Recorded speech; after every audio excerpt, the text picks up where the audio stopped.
시간에는 식과 지성소에 있는 은혜의 보좌로 나아가는 예배에 대해서 강의하겠습니다.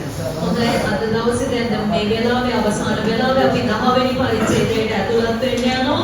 ඒ උන්වහන්සේගේ අතිශුද්ධ ස්ථානයේ කරුණාවේ සිංහාසනය වෙතට ළඟාවන নমස්කාරය කියනා වූ මාතෘකාව යටතේ අපි බලන්න යනවා මේ කොටස් ටික.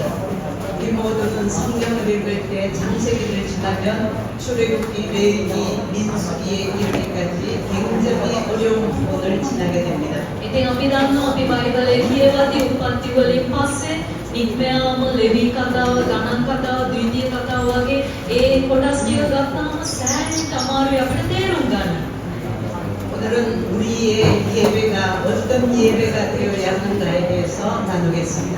හොඳයි අද දවසේදී අපගේ নমස්කාරය කොයි වගේ নমස්කාරයක් බවට පත් විය යුතුද කියන දේ අපි අද දවසේදී කතා කරන්න යනවා. 사역자 여러분, 지금 이 시간은 굉장히 중요한 시간입니다. ඉතින් සේවය කරන්න ඔබට මේ වෙලාව අතිශය වැදගත් වෙලාවක් තිබෙනවා. 이 시간은 우리 대회에서 분량이 가장 많고 가장 중요한 때입니다.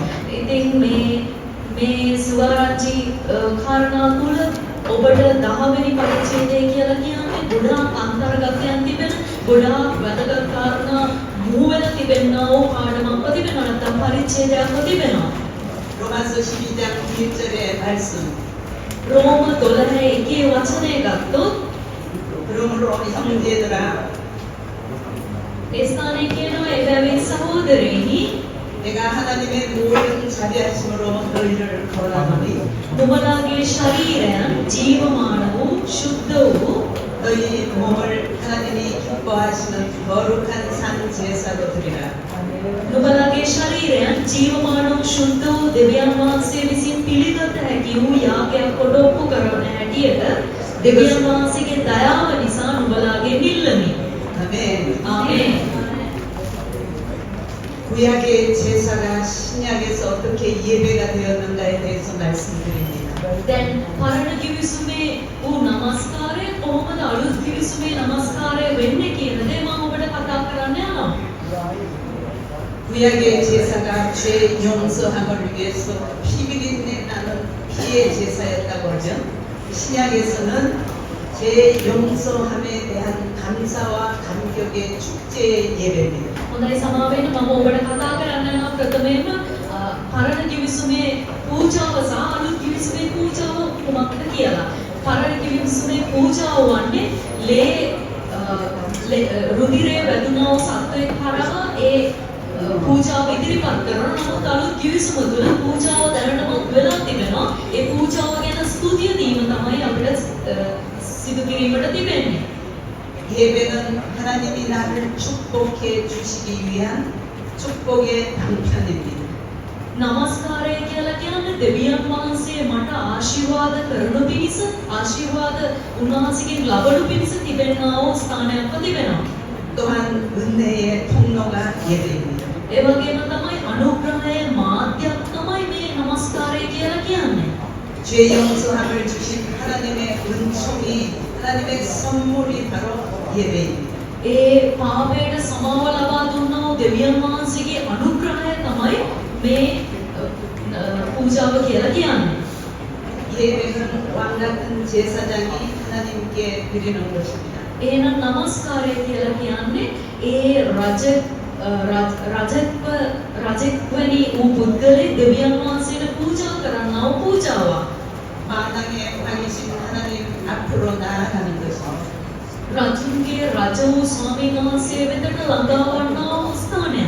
이것이 영광 중에 영광이고 특권 중에 특권입니다. මේක ඇවිල්ලා මහිමය තුළ මහිමයව තිබෙනවා, බලයව තිබෙනවා.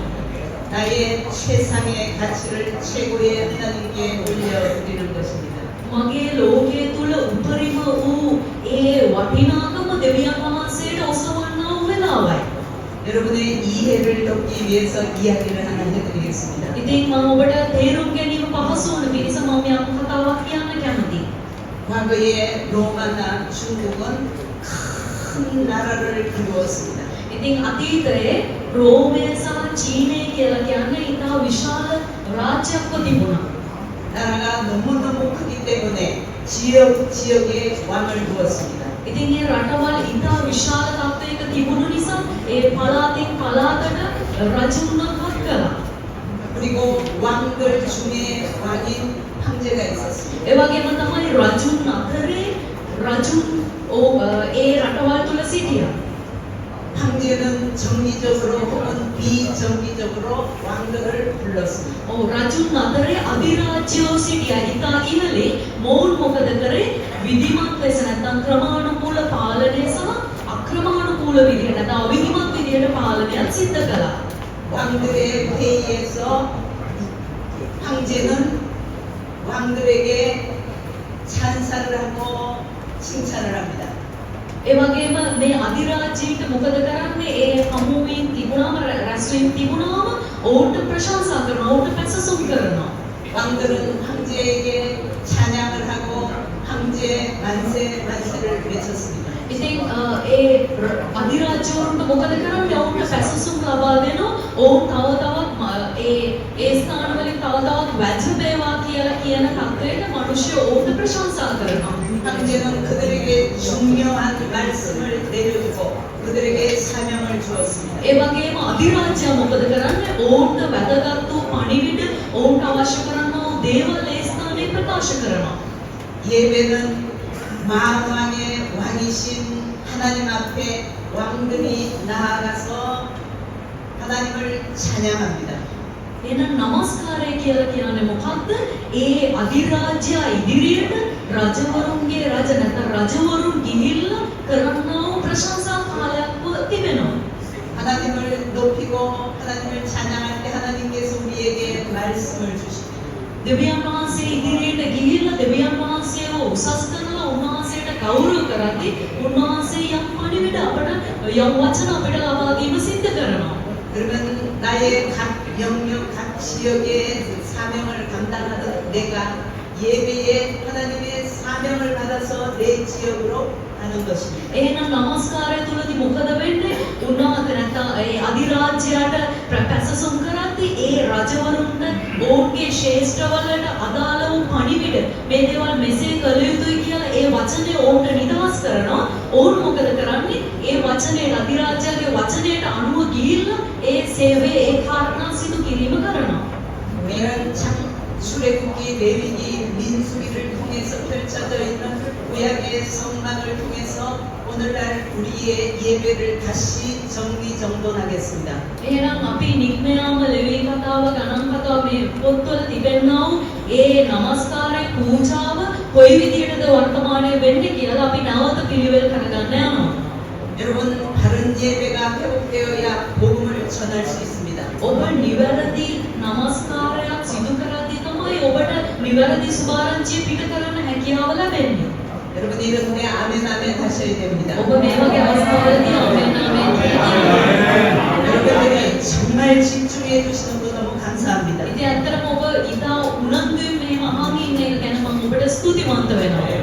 나의 바른 예배가 회복되지 않으면 복음을 결코 전할 수가 없습니다. ඔබ නිවැරදි නමස්කාරයක් සිදු කරන්නේ නැත්නම් ඔබට නිවැරදි සුභාරංචියක් පිට කරන්න හැකියාව ලැබෙන්නේ නැහැ. 예배는 하나님께 드리고 내가 즐거워할 뿐만 아니라 그분에게 내 사명을 받아서 나의 지역으로 가는 것입니다. ඔබ නමස්කාරය කියලා කියන්නේ දෙවියන් වහන්සේට යම් කිසි දෙයක් පුද කරනවා පමණක් නෙවෙයි උන්වහන්සේගේ පැමිණෙනා වූ දේ රැගෙන මම සිටින ස්ථානයට යාම සිදු කළ යුතුව තිබෙනවා. 여기 성막의 그림을 보면서 하나씩 정리하겠습니다. හොඳයි මේ ස්ථානයේ තිබෙනවා ඒ මණ්ඩපය කියනවා කුඩාරා මණ්ඩපයේ රූපය ඒ රූපේ බලලා අපි යම් කිසි දේවල් කතා කරන්න යනවා. 성전 문이 있습니다. මේ ස්ථානයේ තිබෙනවා ඒ මාලිගාවේ දොරටුව. 이 성전문에 사는 중요한 일은 내가 범죄했을 때에 성전 문 앞으로 오는 것입니다. දැන් දේවමාලිගාවේ දොරටුව කියලා කියන්නේ මොකක්ද? මම යම් කිසි අපරාධයක් කරා නම් ඒට අදාළ වූ පූජාවක් පූජා කරනු පිණිස මම මේ ස්ථානයට පැමිණිය යුතුයි. 내가 범죄했을 때에 죄 용서함을 위해서 하나님이 지정하신 제물을 성전 문 앞에 끌고 옵니다. එහෙනම් මම උන්වහන්සේට විරුද්ධව අපරාධයක් කරලා තිබෙද්දී මම මේ දේවමාලිගාවේ දොරටුව ගාවට ඇවිල්ලා උන්වහන්සේ වෙනුවෙන් පූජාව අරගෙන තමයි මේ ස්ථානයට පැමිණෙන්නේ. 내가 끌고 오는 짐승은 시장에서 파는 아무 것이나가 아니라 내 집에서 키운 가장 튼실하고 가장 예쁜 것을 데리고 옵니다. මම පූජාව දවන පූජාවක් සඳහා සතෙක්ව රැගෙන එද්දී මම ඔහේ ඉන්න ආගේ අතේ ඉන්න සතෙක්ව මට ගෙනියන්න බෑ. මගේ නිවසේ ඉන්න ඉතාම හොඳ නිරෝගීව සතා තමයි මම අරගෙන එන්නේ එතනට. 이 짐승에게 내가 손을 머리에 얹어서 안수하면서 내 죄가 이 짐승에게 다 갔다고 생각합니다. ඊට පස්සේ මොකද කරන්නේ? ඒ සත්‍යයේ හිස මත මගේ අත තබනවා. එතකොට මගේ අපරාධය සම්පූර්ණයෙන් මේ සත්‍යය මතට යනවා. ආරෝපණය වෙනවා කියන දේ ඒ ස්ථානයේ සිද්ධ වෙනවා. 아니면 내가 이 짐승처럼 처참하게 죽어야 하지만 하나님께서 은총을 베풀어서 짐승의 머리에 내 죄를 다 씌우는 것입니다. එහෙම නැත්නම් මම මේ සත්‍යය වගේ හරිම දුක්ඛිත විදියට මරණයට පත් වෙන්න තිබෙද්දි නමුත් යේසුස් වහන්සේ මා වෙනුවෙන් ඇවිල්ලා මම මේ සත්‍යය වගේ මැරෙන්න යුතුව තියෙද්දි උන්වහන්සේ මා වෙනුවෙන් මැරුණා කියනවා කාරණේ ඒ හා සමාන වෙනවා. 이 짐승을 안수하고 나서 내가 죽는 심정으로 이 짐승의 목에 칼을 대어서 죽이게 됩니다. එහෙනම් මොකද කරන්නේ? ඒ සත්‍යයේ බෙල්ලට ඒ පීයක් තබලා මම මරණයට පත් විය යුතු ආකාරයට ඒ සත්‍යව මා වෙනුවට මරණයට පත් කිරීම සිද්ධ කරනවා. 이 짐승의 가죽을 벗겨냅니다. ඒ වගේම තමයි මේ සත්‍යයේ හැම ගැලවීම සිද්ධ කරනවා. 이 짐승에게 있는 피는 그릇에 받아서 제사장에게 줍니다. ඒ වගේම මේ සත්‍යයේ තිබෙනා වූ රුධිරය අරගෙන ඒ උත්තම පූජකයාට ලබා දීම සිද්ධ කරනවා. 나는 성전문 안으로 들어갈 수가 없습니다. මට ඇවිල්ලා දේවමාලිගාවෙන් ඇතුළට යන්න මට අවස්ථාව ලැබෙන්නේ නැහැ. 짐승의 가죽을 벗기고 기름을 다 긁어냅니다. ඒ සත්‍යයේ හැම සම්පූර්ණයෙන් ගලවලා ඒ සතාගේ ශරීරයේ තිබෙනා වූ ඒ තෙල් සම්පූර්ණයෙන් ඉවත් කරනවා. 그 짐승의 사체를 토막토막 내가냅니다. ඒ වගේම ඒ පූජාව නැත්නම් ඒ යාගය ඒ කොටස් වලට වෙන් කිරීම සිද්ධ කරනවා. 우리는 예배 드릴 때에 회개함으로 예배 앞에 나옵니다. අපි নমස්කාර කරද්දී පසුතැවිල්ලෙන් තමයි নমස්කාරය වෙතට පැමිණිය යුතු වන්නේ. 예배 드리러 올 때에 내 죄를 생각하면서 회개하면서 예배 드리게 됩니다. එහෙනම් ඔබ নমස්කාර කරද්දී මම සිද්ධ කළා පාපේ සිහි කරමින් ඒව ගැන පසුතැවිල්ලෙන් තමයි ඔබ নমස්කාරයට සහභාගී විය යුතු වන්නේ. 구약 시대에 이 짐승에게 안수한 것처럼 신약 시대에 예수 그리스도의 보혈을 의지해서 예배에 나오게 됩니다. පරණ කිවිසුමේ සත්‍යයේ හිස මතට අත තබලා ඒ මගේ පාපේ සියල්ල ස්ථානයට ගියා වගේ අලුත් කිවිසුම තුළදී යේසුස් වහන්සේගේ ඒ මරණය සිහි කිරීම තමයි নমස්කාරය තුළදී සිදුවන්නේ. 우리는 성도들에게 바로 가르쳐야 합니다. 예수의 이름을 의지해서 예배를 드려야 합니다. එහෙනම් අපි අදිලිවන්තයින්ට නිවැරදිව ඉගැන්විය යුතු තිබෙනවා ඒ යේසුස් වහන්සේගේ ඒ පූජාව පිළිගත යුතු ආකාරය. 이 짐승을 토막토막 내어서 제사장에게 줍니다. ඒ වගේම මේ සත්වයාගේ රුධිරය ඒ උතුම් පූජකයාට ලබා දෙනවා. 제사장은 이 받은 피를 제단 네 뿔에 바르게 됩니다. උතුම් පූජකයා මොකද කරන්නේ? ඒ ලබාගත්තා වූ රුධිරය පූජාසනයේ හතර කොණේම ගැල්වීම සිද්ධ කරනවා. 그리고 그 제단 위에 그 짐승을 올려놓고 5가지 제사를 드리게 됩니다. ඒ වගේම ඒ පූජාසනයේ මත සත්වයාව තබලා ආකාර පහක පූජාවන් පැවැත්වීමක් සිද්ධ කරනවා. 페이지를 넘겨서 B번으로 가보겠습니다. හොඳයි මම B page එකට යනවා. ඔබ පෙරලා ගන්න 39 වෙනි පිටුව.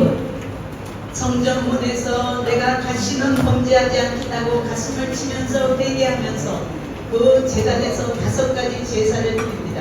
ඒ ස්ථානයේදී මොකද කරන්නේ? දේවමාලිගාවේ දොරටුව තුලදී නැව කපුවට ගසා ගනිමින් මම නැවතත් මෙවැනි අපරාධ සිදු කරන්නේ නැහැ කියලා මම ආකාර පහක ඒ යාග පූජාවන් සිදු කළ යුතුව තිබෙනවා. 첫 번째 번제를 드립니다. 태워서 드리는 제사입니다. පළවෙනිම දේ තමයි ඒ දවන පූජාව ඉටු කළ යුතුව තිබෙනවා. 내 죄를 용서해 주신 은혜에 감사해서 드리는 스스로 드리는 제사입니다.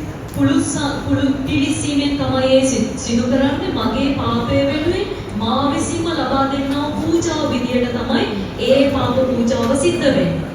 이 번제는 하나님과 화해를 하기 위해서 드리는 제사입니다. දැන් මේ පාප පූජාව නැත්නම් දවන පූජාව කියලා කියන්නේ දෙවියන් වහන්සේ හා සමග නැවත සමගි වීම සඳහා පූජා කරනා පූජාවයි. 두 번째 속죄제가 있습니다. ඊට පස්සේ දෙවනුව තිබෙනවා වරදට වන්දි ගෙවීමේ පූජාව. 이것은 죄 용서함을 위한 제사입니다. එතකොට මේ ඇවිල්ලා පාපයට කමාව ලබා ගන්නා පිණිස තිබෙනා වූ පූජාවයි. 배상할 수 없는 죄를 위해서 드리는 제사입니다. 보상할 수 없는 මට ආවරණය කරන්න බැරිව තිබෙනා වූ පාපයන් වෙනුවෙන් මම පූජා කරන්නා වූ පූජාවයි.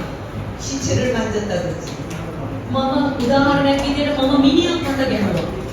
계명을 어겼다든지 මම ආඥාව කඩ කෙරුවා.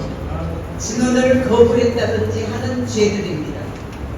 증언 그러니까 증인으로 මගේ සාක්ෂිකාර ජීවිතය ප්‍රතික්ෂේප කළා වැනි වූ පාපයක් මෙවැනි දේ සිද්ධ කරාම 네.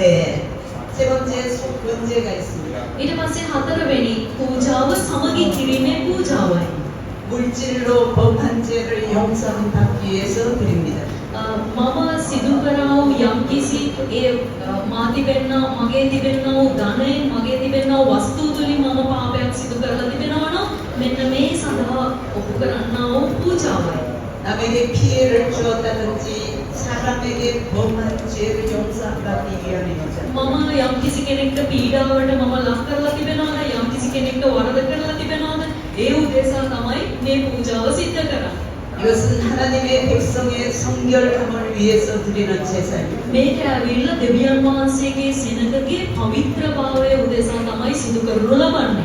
이 속건제의 특징은 변상하면서 물어주면서 드리는 제사입니다. 남의 것을 훔쳤을 때 물어주면서 ඒ වගේම වෙන කෙනෙක්ගේ දෙයක් හොරකම් කරලා තිබෙනවා නම් ඒක අහලා ඒ උදෙසා පූජා කරනවා පූජාවල් තිබෙනවා. 네 번째 화목제가 있습니다. ඊට පස්සේ හතර සමගි කිරීමේ පූජාව. 하나님과 이웃과 화목하기 위해서 드리는 제사입니다. දෙවියන් වහන්සේ සහ අසල්වැසියන් සමග සමග වීම සඳහා පූජා කරනා වූ පූජාව. 이 제사는 번제와 함께 드릴 수 있었습니다. එතකොට මේ ඇවිල්ලා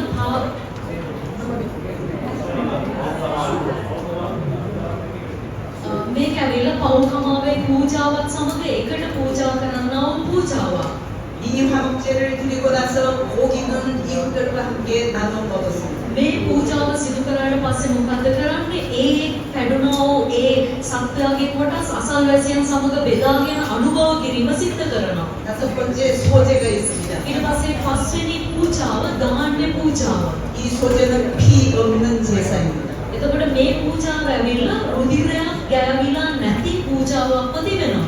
곡식을 가루로 내어서 드리는 제사입니다. එහෙනම් ධාන්‍ය වර්ග ඒ පිටි වලට හරවලා ඒ නිපදවා ගන්නා පූජාවක් විදියට තමයි ඔප්පු කරනු ලබන්නේ. 내 생활의 모든 축복에 감사해서 드립니다. මගේ ජීවිතේ මම ලැබුවා වූ සියලුම ආශිර්වාදයට ස්තුතියක් විදියට තමයි මේ පූජාව ඔප්පු කිරීම සිද්ධ කරන්නේ. 내 인생을 헌신하고 순종하겠다고 약속하는 제사입니다. මගේ ජීවිතේ මම පූජා කරලා කැප කරලා මම කීකරු වෙනවා කියන අදහසින් තමයි මේ පූජාව සිද්ධ කරනු ලබන්නේ. 그래서 이 제사는 다른 제사와 같이 드릴 수 있었습니다. ඉතින් ඒ නිසා මේ පූජාව අනෙකුත් පූජාවන් සමග එකට ඔප්පු කරන්න හැකියාව තිබෙනවා. 여러분 이 다섯 가지 제사가 이제는 다 없어진 것이 아니라 오늘날 우리 예배 속에 부스럼이 다 녹아져 들어가 있습니다. ඉතින් ඔබ හිතන්නේවා මේ පූජාවන් පහම දැන් මේ වෙද්දී සම්පූර්ණයෙන් ඉවරයි කියලා. මේ පූජා පහ දැන් වර්තමානයේ නොකරනවා වුණාට අපේ নমස්කාර මැදදී ඒවා අන්තර්ගත වෙලා ඒවා ඇලිලා තිබෙනවා. 앞에 첫 번째 그림으로 다시 돌아오겠습니다. හොඳයි පළවෙනි රූපයට අපි නැවතත් යන්න යනවා. 번제단에서 다섯 가지 제사를 드리고 물두멍으로 오게 됩니다. දැන් මේ ආකාරයට ඒ දවන පූජාව තුළ පූජාවන් පහක් සිදු කරලා ඊට පස්සේ සේදීමේ වාජන ළඟට පැමිණීම සිද්ධ කරනවා. 물두멍은 큰 커다란 물이 되어야 합니다. එතකොට මේ සේදීමේ වාජනය කියන්නේ ඉතා විශාල වූ වාජනයක්. 제사들이 전후에 몸에 묻은 더러운 것들을 씻어내는 것입니다.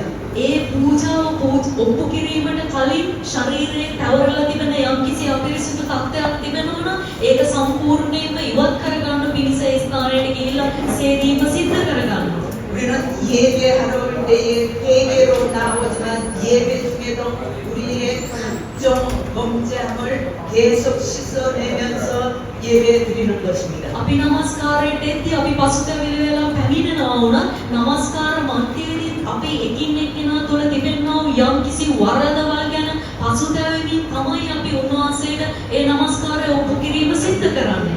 그래서 우리의 예배의 중요한 내용은 회개입니다. එහෙනම් අපේ නමස්කාරයේ මූලිකම අන්තර්ගතය වෙන්නේ 회개. පසුතැවීමයි. 다시 시번으로 들어가서 성소를 만나게 됩니다. 물두멍을 지나면 성소를 만납니다. ඊට පස්සේ අපි C වලට යනවා. ඒ ස්ථානයේ තිබෙනවා ඒ කොයි ආකාරයකද වතුර වාචන තිබෙන්නේ කියලා. 성소. 신령한 성소로 들어가자. ඒ වතුර වාචන වලට ළඟට ගිහිල්ලා සියදීමේ වාචන ළඟට ගිහිල්ලා ඊට පස්සේ අපි පූජනීය වූ ශුද්ධ ස්ථානයට ඇතුල් වීම සඳහා ඒ ස්ථානයට යනවා. 예배자는 회개와 감사함으로 성소로 들어가게 됩니다. දැන් නමස්කාර කරන්නේ කියලා කියන්නේ පසුතැවීමෙන් සහ ස්තුතියෙන් ඒ ශුද්ධ ස්ථානයට ඇතුල් වන්නා වූ පුද්ගලයෙක්.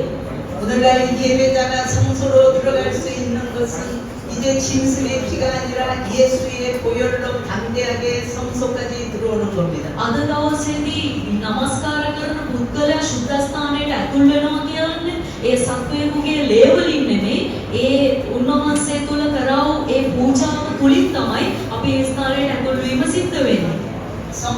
성소에는 떡상과 향단과 등대가 있습니다. අපි දකිනවා මේ ශුද්ධ ස්ථානය තුල රොටි මේසය සහ සුවඳ බඳුන් ඒ වගේම පහන් රුක් තිබෙන ආකාරය. 떡상은 매일 신선한 떡을 올려놓았습니다. මේ රොටි මේසයට හැම දවසකම නැවුම් වූ රොටි තමයි මේ ස්ථානයේ තබනු ලබන්නේ. 예수님은 나는 생명의 떡이니 나를 먹는 자는 영원히 죽이지 않는다고 했습니다. යේසුස් වහන්සේ කිව්වා ඒ ජීවනයේ රොටි මමයි මා කන්නාට සදාකාල ජීවනය ලැබෙනවා කියලා උන්වහන්සේගේ වචනයෙන් ප්‍රකාශ කර තිබෙනවා. 우리는 예배 중에 신선한 떡을 날마다 먹습니다. එහෙනම් අපි නමස්කාරය අතරතුරදී ඒ නැවුම් වූ රොටි දිනපතා අනුභව කිරීම සිද්ධ කරනවා. 그래서 목회자는 신선한 떡을 정성껏 준비해야 됩니다. එහෙනම් ඒ නමස්කාර කරන්න මොකද කළ යුත්තේ? ඒ නැවුම් වූ රොටි දිනපතාම සූදානම් කර ගැනීම සිද්ධ කළ යුතුව තිබෙනවා.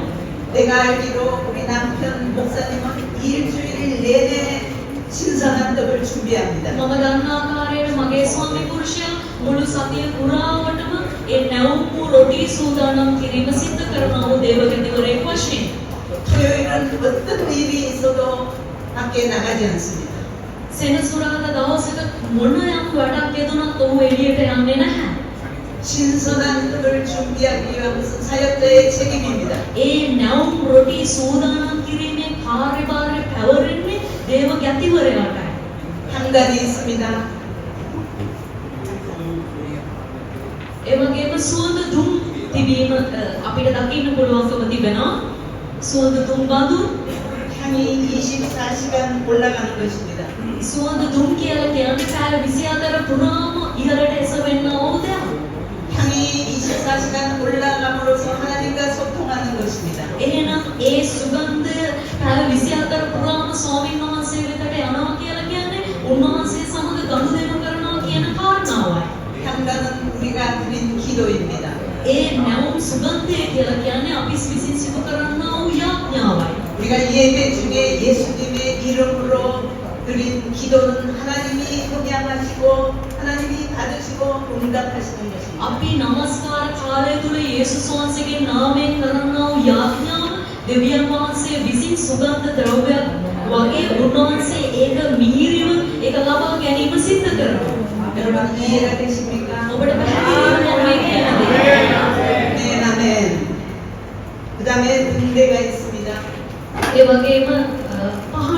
තිබෙනවා, පහන් රුක තිබෙනවා. 예수님은 나는 세상의 빛이라고 말씀하셨습니다. යේසුස් වහන්සේ ප්‍රකාශ කරා ලෝකයේ ආලෝකය මමයි කියලා. 여기에 등대는 간남주로 24시간 불을 밝혔습니다. දැන් මේ ස්ථානයේ තිබෙනා වූ ඒ පහන් රුක පැය 24 පුරාම දැල්වෙමින් තිබෙනා වූ පහන් රුකක්. 그런 예배 중에 예수님의 빛을 받아서 내 속을 밝히 보여주는 은혜를 받게 됩니다. එහෙනම් අපි නමස්කාර කාලය තුලදී මොකද වෙන්නේ? ඒ යේසුස් වහන්සේ තුල ඒ දැල්වෙනා වූ පහන තුලින් අපේ අතුලාන්තය ආලෝක කර ගැනීම, දැල්වීම තුලින් ආලෝක කර ගැනීම සිද්ධ වෙනවා. 그래서 예배 중에 어둠, 근심, 걱정이 다 물러납니다. එහෙනම් නමස්කාර කාලය තුලදී මොකද වෙන්නේ? ඒ අන්ධකාරය, කනස්සල්ල, වේදනාව මේ සියලු දේ පහව යන සිද්ධ වෙනවා. ආමේන්. ආමේන් ආමේන්. 예배 중에 치유가 일어납니다. ඒ වගේම නමස්කාරය තුලදී සුවය හට ගැනීම සිද්ධ වෙනවා. 예배 중에 모든 어둡고 묻혀있던 것들이 다 드러나게 됩니다. නමස්කාර කාලය තුල සියලුම අන්ධකාරය සහ ඒ හැඟවිලා තිබෙනා වූ ඒ වැදී තිබෙනා වූ කොටස් එළියට ඒම සිද්ධ වෙනවා. 예배는 특별히 하나님의 능력을 공급받는 시간입니다. නමස්කාර කාලය කියලා කියන්නේ විශේෂයෙන්ම දෙවියන් වහන්සේ විසින් ලබා දෙන්නා වූ අනුග්‍රහය මුක්ති විඳින්නා වූ කාලයක් තිබෙනවා. 그래서 예배 중에는 모든 어두웠던 것들이 밝히 보여지게 되는 것입니다. එහෙනම් නමස්කාර කාලය තුල සියලුම අන්ධකාර තැන් ඒවා දර්ශනය වන්නා වූ අවස්ථාවක් තිබෙනවා. 우리 모두는 이런 예배를 경험하게 되기를 바랍니다. අපි සියලු දෙනාම මෙවැනි නමස්කාර කාලයක් අත්විඳීම මම ප්‍රාර්ථනා කරනවා. 회복된 예배에서 여러분이 살아나시기 바랍니다. මෙවැනි නමස්කාර කාලයක් තුලින් ඔබ ජීවනයට පත්වීම, ඔබ නැවත පණ ගැන්වීම මම බලාපොරොත්තු වෙනවා. 기자가 먼저 은혜를 받고 하나님의 빛을 경험해야 이 빛을 전해줄 수가 있습니다. දෙවියන් වහන්සේගේ සේවකයා කියන්නේ ඔහු තමයි දෙවියන් වහන්සේගේ ඒ ජීවනයේ මුලින්ම අත්විඳිය යුතු වන්නේ. ඒ ආලෝකයේ ඔහු ලැබුවම තමයි අනිත් පුද්ගලයන්ට වීදීම සිද්ධ කරන්නේ. 여러분 다 이런 예배자가 되기를 바랍니다. ආරම්භ සියලු දෙනාම මෙවැනි නමස්කාර කරන්නෙක් බවට පත් වෙන්න කියලා මම ආශිර්වාද කරනවා. 가시면 앞으로 돌아가서 성소를 지나면 성소 휘장을 만나게 됩니다. දැන් නැවතවතාවක් අපි මුල් රූපයට ගත්තොත් අපි දැන් ශුද්ධ ස්ථානයේ පහු කරගෙන යද්දී අපි ඒ මාලිගාවේ තිරේ තිබෙනවා. 성소 휘장은 얇은 천이 아닙니다. ඒ ශුද්ධ ස්ථානයේ තිබෙනා වූ තිරේ කියලා කියන්නේ ඒක තුනී රෙද්දක් නෙවෙයි. 여러분 성경을 읽다 보면 홍색, 자주색, 청색, 흰색 실로 온 줄 이야기가 나올 것입니다. ඉතින් ඔබ බයිබලයේ කියවුවොත් ඒකේ තිබෙනවා අද රතු පාට, අද නිල් පාට මේ වගේ විවිධ වර්ණ වලින් තමයි ඒ තිරේ සකස් වෙලා තිබෙන්නේ. 이것은 넓이가 11m가 넘습니다. මේකේ ඒ පළල ඇවිල්ලා මීටර 11ක් පමණ වෙනවා. 길이가 22m가 됩니다. 22m. ඒ වගේම තමයි මේකේ උස මීටර 22ක් වෙනවා. 두께가 10cm 가까이 됩니다. ඒ වගේම තමයි මේකේ ඝනත්වය සෙන්ටිමීටර 10ක් පමණ වෙනවා. 어마어마하게 크다는 카페트입니다. ඉතින් මේක ඇවිල්ලා ඉතා විශාලව තිබෙන කාපට් එකක් වගේ දෙයක්. 성소 휘장은 사람이 만들었지만 사람이 컨트롤할 수가 없습니다. ඒ ශුද්ධ ස්ථානයේ තිරය කියලා කියන්නේ මිනිසයා විසින් සෑදුවා වූ දෙයක් වුණා මිනිසයාට ඒක පාලනය කරන්න හැකියාවක් ලැබෙන්නේ නැහැ. 이 성소 휘장은 말 4마리가 사방에서 끌어도 찢어지지 않는다고 합니다. ඒකේ තිබෙනා වූ ශක්තිමත් භාවය කොච්චරද කියනවා නම් ඒ අශ්වය කීප දෙනෙක් එකතු වෙලා ඒක කඩන්න හදුවත් ඒක කඩන්න බැහැයි කියලා කියනවා. 이것을 만들어서 결례탕에 넣었다가 올리는데 남자 장정 300명이 필요합니다. ඉතින් මේ දේවමාලිගාවේ මේ තිරය සූදානම් කරලා ඒක ඉහළට සවි කරන්න පිරිමි පුරුෂ ඒ පාර්ශවයේ 300ක් පමණ පිරිය ඒ අවශ්‍ය වුණා කියලා තිබෙනවා. 예수님이 십자가에서 죄를 위해서 모진 고통을 받으시고 운명하셨습니다. යේසුස් වහන්සේ කුරුසියේදී සියලු දඬුවම විඳිමින් උන්වහන්සේ තමන් වහන්සේගේ උන්වහන්සේගේ ආත්මයෙන් හෙළනු ලැබුවා. 예수님이 숨을 거두신 그 순간에 놀라운 일이 일어났습니다. උන්වහන්සේගේ හුස්ම පිට කරන ඒ අවස්ථාවේ හරි පුදුම දෙයක් සිද්ධ වුණා. 하늘이 캄캄해졌습니다. අහස අඳුරු වෙන්න පටන් ගත්තා. 땅에 지진이 일어나고 무덤이 열렸습니다. ඒ වගේම භූමිය පොළව ඒ භූමි කම්පාවක් වගේ සෙලවෙන්න පටන් අරගෙන ඒ සෝන් ගෙවල් විවර වෙන්න පටන් ගත්තා. 그리고 놀라운 것은 성소의 휘장이 위에서부터 아래로 찢어졌더라고 ඒ 선언합니다. වගේම පුදුම වූ දේ තමයි ඒ ශුද්ධ ස්ථානයේ තිබෙනා මාලිකාව ඉහළ සිට පහළ ඒ ශුද්ධ ස්ථානයේ තිබෙනා ඉරේ ඉහළ සිට පහළ දක්වා ඉරීමක් සිද්ධ වුණා. 마태마가 누가 요한복음은 이것을 다 증언하고 있습니다. ඒ වගේම මතෙව් මාක් ලූක් යොහන් මේ දේ ගැන සාක්ෂි දරමින් සිටිනවා. 위에서 아래로 찢어졌다는 말은 누가 찢었다는 말입니까? ඒ ඉහළ සිට පහළට ඉරය වෙන්ුණා ඉරුණා කියලා කියන්නේ යම් කිසි කෙනෙක් ඒක ඉරලා දැම්ම කියන කාරණාවද? 누가 찢었습니까? ඔබ හිතන්නේ එහෙනම් කවුද ඒක කළේ? 네, 맞습니다. 하나님이 찢으신 것입니다. ඔබ නිවැරදි දෙවියන් වහන්සේ විසින් ඒක ඉරනු ලැබුවා. 하나님이 예수님이 운명하실 때 성소의 휘장을 찢었다는 말은 너와 내가 이렇게 두껍고 질긴 원수였다. එහෙනම් ඒ යේසුස් වහන්සේ කුරුසියේ මරණයට පත් වෙද්දී උන්වහන්සේගේ ආත්මයෙන් හෙළනු ලබද්දී ඒ ශුද්ධ ස්ථානයේ තිබුණා වූ තිරය ඒක දෙකට වෙන් වුණ ඉරුව කියලා කියන්නේ නුඹ සහ මා අතර තිබුණා වූ ඒ ඝනකමෙන් යුක්ත වූ වෙන්වීම ඒක ජීවත් කරනු ලැබුවා කියන්නේ 아멘. 그래서 이제는 너와 나는 더 이상 원수가 아니라는 하나님의 선언입니다. එහෙනම් සතුරන් මෙන් සිටියා වූ නුඹ සහ මම තවදුරටත් සතුරන් නොවී තිබෙනවා කියන කාරණාව. 우리는 이것을 은혜라고 합니다. අපි මේක අනුග්‍රහය කියලා ප්‍රකාශ කරනවා. 은혜는 영어로 기프트라고 합니다. එතකොට මේ අනුග්‍රහය ඉංග්‍රීසි භාෂාවෙන් gift කියලා කියනවා ත්‍යාගයක්. 기프트라는 말은 선물이라는 말입니다. එතකොට මේ gift එකක් කියලා කියන්නේ ත්‍යාගයක්. 나는 아무것도 할 수 없는 무능한 죄인이지만 하나님께서 나에게 선물을 주신 것입니다. මම කිසිවක් කරන්න බැරි බල රහිත කෙනෙක් වුණ දෙවියන් වහන්සේ විසින් මට ඒ ත්‍යාගය ලබා දුන්න කියන කාරණාව. 성소의 휘장이 찢어짐으로 당연히 지성소로 들어가게 됩니다. එහෙනම් ශුද්ධ ස්ථානයේ තිරේ දෙකට වෙන් වෙලා ඉරුණ කියලා කියන්නේ අතිශුද්ධ ස්ථානයට ඇතුල් වෙන්න හැකියාව ලැබුණ කියන කාරණාව. 원래 지성소는 대제사장, 제사장 중에서 가장 큰 대제사장이 1년에 한 번만 들어가는 곳이었습니다. ඔබ දන්නවා මුල සිටම අතිශුද්ධ ස්ථානය කියලා කියන්නේ අවුරුද්දට එක වතාවක් උත්තම පූජකයන් අතර සිටි උත්තම පූජකයාට පමණක්ම ඇතුල් වෙන්න හැකියාවක් තිබුණා ස්ථානයක් තමයි අතිශුද්ධ ස්ථානය කියලා කියන්නේ. 히브리서에서는 휘장을 예수의 육체라고 말했습니다. එතකොට හේබ්‍රව පොතේ 히브리서에서는 හේබ්‍රව භාෂාවෙන් කියනවා ඒ තිරේ කියලා කියන්නේ යේසුස් වහන්සේගේ ශරීරය කියලා. 예수의 육체가 죽어짐으로 죄 형상으로 말미암아 휘장이 찢어지고 지성소로 들어가게 되었다는 말입니다. එහෙනම් යේසුස් වහන්සේගේ ශරීරයේ කැවලි වුණා නැත්නම් වෙන් වුණා මරණය සිදුවීමත් සමගම ඒ ශුද්ධ ස්ථානයේ තිබුණා තිරේ වෙන්වීම සිද්ධ වුණා සහ අපිට ගැලවීම නිදහස් වුණා කියන කාරණාව. 우리 B번의 지성소로 들어가 보겠습니다. හොඳයි අපි B-වල අතිශුද්ධ ස්ථානයට ඇතුල් වීම බලන්න යනවා. 지성소에는 법궤가 있습니다. B-වල බලන්න යනවා. මේ ස්ථානයේ තිබෙන අතිශුද්ධ ස්ථානයේ ගිවිසුම් පෙට්ටිය තිබෙනවා. 이 지성소에는 하나님이 거하시는 곳입니다. මේ අතිශුද්ධ ස්ථානය කියලා කියන්නේ දෙවියන් වහන්සේ වැඩ වාසය කරනා වූ ස්ථානය. 하늘의 성소를 대표하는 곳입니다. 성소. ස්වර්ගයේ දේවත්වය නියෝජනය කරනා වූ ස්ථානය. 여기 법궤가 있습니다.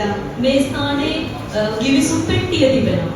법궤에는 법궤 안에는 10계명의 두 돌판이 있습니다. එතකොට ගිවිසුම් පෙට්ටිය ඇතුලේ ඒ දසකණට ඇතුළත් වූ ගල්ලෑලි දෙක තිබෙනවා. 10계명은 1계명부터 4계명까지 하나님의 사람입니다.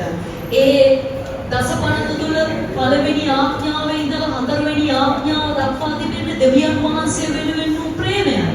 5계명부터 10계명까지는 이웃 사랑입니다. පස්වෙනි ආඥාවේ සිට 10වෙනි ආඥාව තුල තිබෙන්නේ අසල්වැසියන් සඳහා වූ ප්‍රේමයයි. 모든 것을 하나님의 사랑으로 하라는 것입니다. එහෙනම් සියල්ලම දෙවියන් වහන්සේ වෙත වූ ප්‍රේමය තුලින් සිදු කළ යුතුයි කියන ආඥාවයි. 우리는 기본적으로 예배를 통해서 하나님의 사랑의 사명을 받습니다. එහෙනම් අපි ස්වභාවිකවම ඒ දෙවියන් වහන්සේගේ ප්‍රේමය ලබන්නා වූ මෙහෙවර අපි ළඟ තිබෙනවා. 그 사랑을 가지고 일터로 가정으로 가는 것입니다. එහෙනම් ඒ ප්‍රේමය ලබලා තමයි අපි වැඩ කරන ස්ථානයට අපි නිවසවලට යාම සිද්ධ කරන්නේ. 거기에 가서 다른 사람을 섬기면서 복음을 전하라는 겁니다. ඒ ස්ථානයට ගිහිල්ලා අන් අයට සේවය කරමින් උන්වහන්සේගේ රාජ්‍ය සුභාරංචිය ප්‍රකාශ කරනවා. 만나가던 그 항아리가 있습니다. ඒ වගේම මන්නා දමා තිබෙන වාචනයක් තිබෙනවා. 항아리는 흙으로 만들었습니다. ඒ මන්නා අඩංගු වාචනයක රන් පාත්‍රයක් රත්තරන් වලින් තමයි සාදලා තිබෙන්නේ. 우리는 흙으로 만들어진 연약한 인간입니다. අපි ඇවිල්ලා දූවිල්ලේ සාදනු ලැබුව දුර්වල වූ පැවැත්මක්ව තිබෙනවා මනුෂ්‍යයා. 근데 하나님께서 그 흙으로 만든 항아리에 금을 입혀주셨습니다. නමුත් උන්වහන්සේ ඒ රත්තරන් වලින් සෑදුව වූ වාචනය තුල තමයි මන්නා තබලා තිබුණේ. 그런데 우리는 금 항아리가 되었습니다. 그래서 ඒ නිසා අපි රත්තරන් වාචනයක් බවට පත් වුණා කියන කාරණාවයි. 그 속에다가 하늘 양식 만나를 넣어놨습니다. එහෙනම් ඒ වාචනය තුලට ස්වර්ගීක ඒ භෝජනය වන මන්නා දමා තිබෙනවා කියන කාරණාවයි. 여러분 나는 어떤 사람입니까? 금 항아리에 만나가 들어있는 사람입니다. එහෙනම් මම කියනවා පුද්ගලයා කොයි වගේ පුද්ගලයෙක්ද? ඒ රත්තරන් වාචනයක තබා තිබෙනා වූ මන්නා වගේ. 하나님의 말씀을 믿음의 금 항아리에 담으라는 것입니다. දෙවියන් වහන්සේගේ වචනය විශ්වාස කරලා ඒ මන්නා ඔබගේ රන් වාචනය තුල තබා ගන්න කියනවා වූ කාරණාවයි. 아론의 쌍난 지팡이가 있습니다. ඒ වගේම ආරෝන්ගේ දළුලෑ සැරයටිය තිබ්බා. 죽은 나무에서 싹이 나듯이 예수 생명으로 부활할 것을 말씀해 주십니다. එහෙනම් මරණයට පත් වුණා වූ ජීවනයක් නැති තැනකින් දළුවක් දැම්මා වගේ ඒ යේසුස් වහන්සේගේ නැවත උත්පාදනයේ ඒ සම්බන්ධයෙන් කතා කරමින් සිටිනවා. 우리의 예배에서 모든 것이 살아나고 회복되는 것입니다. අපගේ නමස්කාරය තුළ සියලුම දේවල් ජීවනයට පත්වමින් නැවත ප්‍රාණවත් වීම සිද්ධ වෙනවා. 회복될 때의 순종과 헌신을 결단하게 됩니다. එහෙනම් නැවත යථාර්ථයට පත්වෙද්දී දිනුණු තත්ත්වයට පත්වෙද්දී අපි තුළ පසුතැවීම සහ ඒ ප්‍රශංසාව තිබිය යුතුව තිබෙනවා. 죽어도 사는 생명으로 이제부터 살아야 되는 것입니다.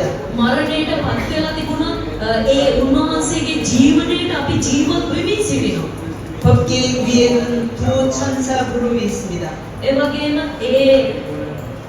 ඒ ගිවිසුම් පෙට්ටිය තුල ගිවිසුම් පෙට්ටියේ ඉදිරියේ කෙරුබ්වරුන් දෙදෙනෙක් සිටිනවා.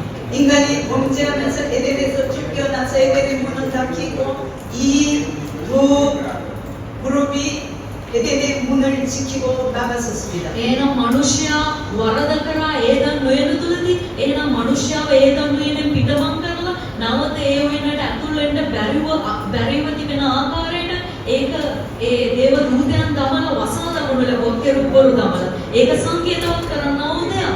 생명나무에 막혔던 길이 법궤 위에 나타났습니다. දැන් ඒ ජීවනයේ රුක්ෂයට යන්නා වූ මාවත වහලා දැම්මෝ ඒක ගිවිසුම් පෙට්ටිය මත දැම්මෙන්න මතුවලා තිබෙනවා. 예배할 때 모든 것이 열립니다. එහෙනම් නමස්කාරය කරද්දී වැසී තිබෙනා වූ සියල්ල විවර වෙනවා. 특권 중에 특권입니다. 특권 하나님이 특별히 주신 선물입니다. එහෙනම් උන්වහන්සේ දීලා තිබෙන විශේෂ දේවල් වල විශේෂත්වය තමයි ඒ කතා කරන්නේ. 예배는 하나님이 함께하는 영광이요 하나님이 내려주시는 축복입니다. නමස්කාරය කියලා කියන්නේ දෙවියන් වහන්සේ අප සමග සිටීම දෙවියන් වහන්සේගේ කරුණාව අත්විඳිනා වූ කාලයයි.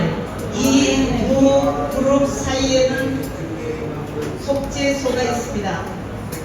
ඒ වගේම මේ කෙරුබ්වරු දෙදෙනා අතර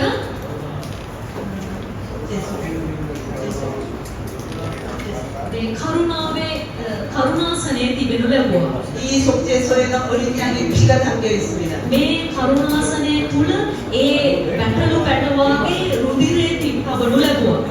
이 피는 내가 세상 끝날까지 나를 보호하고 인도하는 것입니다. එහෙනම් මේ රුධිරේ සංකේතවත් කරන්නේ මොකද්ද? මම ලෝකේ ජීවත් වන තුරුම මා සමග සිටින මාව ආරක්ෂා කරන්නා වූ කාරණාව.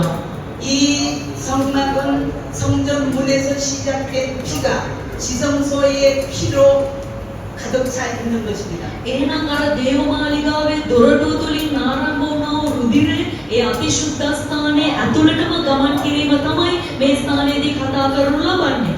우리는 예배를 때 주님의 피가 내 죄를 씻어냅니다. අපි නමස්කාර කරද්දී ස්වාමීන් වහන්සේගේ රුධිරය මගේ පාපය සම්පූර්ණයෙන්ම සෝදනු ලබනවා. 내 상처를 씻어주며 용서와 회복과 화해가 있습니다. මගේ තුවාල සම්පූර්ණයෙන්ම සෝදා දමමි.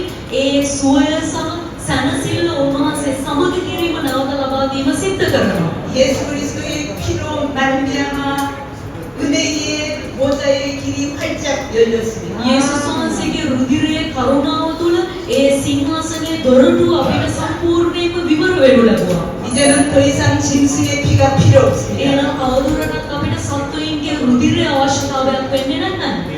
죄 없으신 예수의 피가 우리를 지성소까지 인도했습니다. ඒ පාපයක් නොමැති යේසුස් වහන්සේගේ රුධිරය අපිව අතිශුද්ධ ස්ථානයේ දක්වාම මඟ පෙන්වනු ලැබුවා. 횟수는 단 한 번이고 효력은 영원합니다. ඒ පූජාව නම් එකවරයි සිදු වුණේ නමුත් ඒකේ ප්‍රතිඵලය සදාකාලිකව තිබෙනවා. එකක්ව තිබෙනවා. 그래서 예배는 모든 것이 살아나는 것입니다. එහෙනම් නමස්කාරය කියලා කියන්නේ සියල්ලම ජීවනයට පමුණවන්නා වූ කාරණාව. 다시 앞으로 돌아가서 마지막으로 불기둥과 불기둥을 보겠습니다. හොඳයි නැවත මුල් ස්ථානයට ගිහිල්ලා අපි වලාටඹ සහ ගිනිටඹ බලන්න යනවා. 이 성막을 낮에는 구름기둥이 밤에는 불기둥이 지켰습니다. දැන් මේ මණ්ඩපය කියලා කියන්නේ ඒක දවල් කාලේ වලාටම රාත්‍රී කාලයේදී ගිනිටම විසින් ආරක්ෂා කරනු ලැබුවා.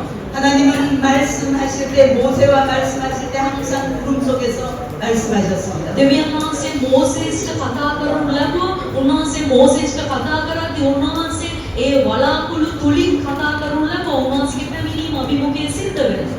구름은 말씀을 상징합니다. එහෙනම් ඒ වලාකුළ කියලා කියන්නේ උන්වහන්සේගේ වචනේ සංකේතවත් කරනා වූ කාරණාවයි. 이 구름기둥은 우리를 말씀으로 인도해 줍니다. මේ වචනේ කියන නැමැති ඒ වලාකුළු කියන නැමැති වචනය අපිට උන්වහන්සේ වෙතට මඟ පෙන්වීම සිද්ධ කරනවා. 예배 드릴 때 말씀이 우리를 친히 인도해 줍니다. එහෙනම් নমස්කාර කරද්දී වචනය කියලා කියන්නේ අපිට සැබවින්ම මඟ පෙන්වන්නා වූ වචනයයි. 지치지 않고 새임나게 하기 위해서입니다. අපිට ඒක එපා වීමක් සිද්ධ නොවි ඒක ප්‍රාණවත්ව සිදු කරන පිණිස මඟ පෙන්වන්නා වූ දෙයයි.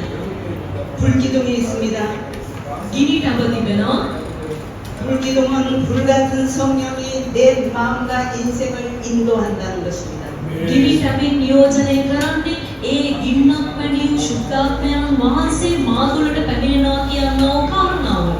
우리는 예배 드릴 때 구름기둥과 불기둥의 인도함을 받습니다. එහෙනම් අපි নমස්කාර කරද්දී ඒ වලාකුළු ටැඹ සහ ගිනි ටැඹේ මඟ පෙන්වීම අප විසින් ලැබිය යුතුව තිබෙනවා. 그 중요한 부분은 요한복음 4장 24절에 말씀합니다. ඒ වගේම ඒ තවත් විශේෂ වැදගත් වචනයක් යෝහාන් 4:24 කතා කරනු ලබනවා. 하나님은 영이시니 දෙවියන් වහන්සේ ආත්මයක් බැවින් 예배하는 자가 신령과 진정으로 예배할지니라. උන්වහන්සේට নমස්කාර කරන්නන් විසින් ආත්මයෙන්ද සැබෑකමින්ද নমස්කාර කළ යුතුයි. 신령과 진정이라는 말을 좀 더 쉽게 하면 성령과 진리의 말씀으로 예배하라는 것입니다. එහෙනම් මේ ආත්මයෙන් සහ සැබෑකමින් নমස්කාරය කියන්නේ මොකක්ද? ඔබට තවත් පහසුවෙන් කතා කරොත් ශුද්ධාත්මයන් වහන්සේ සහ වචනේ තුලින් ඔබ নমස්කාර කළ යුතුයි කියන කාරණාවයි. 이제 구약의 눈물의 제사가 신약의 죄 용서함의 감사의 예배가 되었습니다. එහෙනම් පරණ ගිවිසුමේ කඳුළු සලමින් ඒ දවන පූජාව ඔප්පු කරා. එහෙනම් දැන් අලුත් ගිවිසුමට ඇවිල්ලා අපි උන්වහන්සේට පූජාව ඔප්පු කරන්නේ ස්තුතිය සමග. 그래서 우리는 예배가 우리는 아무렇게나 있고 아무렇게나 생각하면서 다리 꼬고 팔짱 끼고 앉아서 드리는 것이 아닙니다. එහෙනම් নমස්කාරය කියන්නේ කොයි වගේ දෙයක්ද? අපිට ඕන විදියට ඕන ඉරියව්වකින් ඉඳලා ඕන ඇඳුමක් ඇඳලා අපි කකුල අපිට කකුලක් දාගෙන අපිට කැමති ආකාරයේ සිටගෙන කළ යුතු දෙයක් නොවේ নমස්කාරය කියලා කියන්නේ. 예수 십자가의 보혈을 의지해서 감사함으로 감격함으로 회개함으로 예배드리는 것입니다. එහෙනම් යේසුස් ක්‍රිස්තුස් වහන්සේගේ ඒ කුරුසියේ රුධිරය සිහි කරමින් ඒ හැඟීමෙන් ඒ දැනීමෙන් ඒ සිතුවිලි තුලින් අපි උන්වහන්සේට নমස්කාර කළ යුතුයි. 구약시대에 감히 나아갈 수 없었던 지성소에까지 예수의 피로 인하여서 은혜의 보좌 앞으로 담대히 나가는 것입니다. එහෙනම් පරණ කිවිසුමේ අති ශුද්ධ ස්ථානයට යන්න තියා හිතන්නටවත් බැරිව තිබීම අපිට ඒක යේසුස් වහන්සේගේ රුධිරය කරනකොටගෙන යන්න පුළුවන් අනුග්‍රහය ලැබිලා තිබෙනවා. 앞으로 우리의 예배는 예수의 보혈을 의지해서 드리는 축제의 예배가 될 것입니다. එහෙනම් අපි කරනවා নমස්කාරය යේසුස් ක්‍රිස්තුස් වහන්සේ අපිට දුන්නා රුධිරේ උත්සවයක් විදියට තමයි අපි පැවැත්විය යුතු වන්නේ. 지금 우리가 드리는 예배는 감사와 감격의 축제의 예배입니다. එහෙනම් අපි දැන් নমස්කාරය පුද කරන්නේ ඒ අපේ ස්තුතිය සහ අපි තුළ තිබෙනා වූ ඒ ප්‍රශංසනීය හදවත තුලින්. 이 예배를 잘 드릴 때에 여러분의 인생이 달라지고 여러분이 잘 준비한 예배가 모든 성도들에게 놀라운 하나님의 은혜를 경험하게 하는 것입니다. එහෙනම් ඔබ নমස්කාර කරද්දී ඒ විදියට උන්වහන්සේගේ වචනේ ප්‍රකාරයට ඔබ ආත්මයෙන් සදාකමින්ද নমස්කාරය කරද්දී ඔබගේ ඒ ඔබ දෙවියන් වහන්සේගෙන් ලබන්නා වූ කාරණා සියල්ල අන්මනුෂ්‍ය වෙතකට ගලා යන සිද්ධ වෙනවා. 예배의 중요한 것은 사명을 받아서 나가는 것입니다. එහෙනම් নমස්කාරය තුළ වූ වැදගත්ම කාර්යය තමයි දෙවියන් වහන්සේගෙන් පැමිණෙනා වූ මෙහෙවර ලබා ගැනීම. 우리가 이 예배 드릴 때 이 사명을 반드시 받아야 하는 것을 기도하면서 예배에 임하시기 바랍니다. එහෙනම් අපි নমස්කාර කරද්දී උන්වහන්සේගෙන් පැමිණෙනා වූ ඒ මෙහෙවර අනිවාර්යෙන් ලබා ගත යුතු පිණිස අපි යාඥා කරලා ඒ নমස්කාරය කළ යුතු තිබෙනවා. 예수님의 십자가의 보혈을 의지해서 우리 다 같이 일어나서 찬양 드리겠습니다. අපි යේසුස් වහන්සේ කුරුසියේදී වැගුරුවා වූ රුධිරය මෙනෙහි කරමින් අපි සියලු දෙනාම එකට එකතු වෙලා